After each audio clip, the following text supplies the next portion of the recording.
आमंत्रण आहे सोहळ्याचं? तसं शंकराचार्यांना पण आहे, पण राष्ट्रपती जसं मी म्हणून हा उल्लेख केला की त्यावेळेला राष्ट्रपतींच्या हस्ते प्राणप्रतिष्ठा केली गेली होती, तशी राष्ट्रपतींच्या हस्ते तिकडे व्हावी अशी आजही आमची मागणी आहे आणि तिकडनं ते केल्यानंतर ते नाशिकला येऊ शकतं.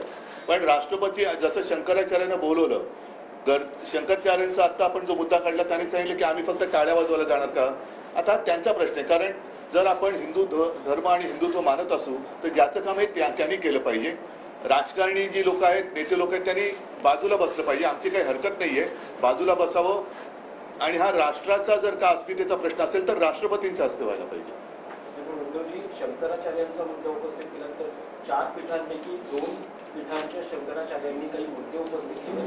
त्यांचं म्हणणे आम्ही मोदी विरोधी नाही, पण ज्या पद्धतीने हे उद्घाटन होतं आहे, मंदिर पूर्ण नाही तरी उद्घाटन होते ते शास्त्र. बघा, मी काही पंडित नाही आहे, मी कडवट हिंदू आहे, कडवट हिंदुत्ववादी आहे आणि राम मंदिर व्हावं ही इच्छा या लाखो करोडो हिंदूंची आहे, तशीच माझी पण आहे. त्याच्याबद्दल शिवसेनेचं योगदान म्हणा, हिंदू हृदय सम्राट शिवसेना प्रमुखांनी त्यावेळेला घेतलेली एक भूमिका म्हणा, ही जनतेला माहिती आहे.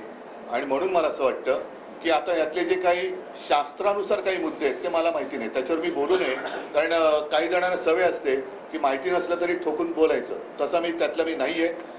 जर शंकराचार्यांनी काही त्याच्यामध्ये शास्त्राप्रमाणे मुद्दे उपस्थित केले असतील तर ते तिथल्या न्यासाने आणि त्यांनी ते पाहावे. ते माझं क्षेत्र नाही, तो माझा प्रांत नव्हे.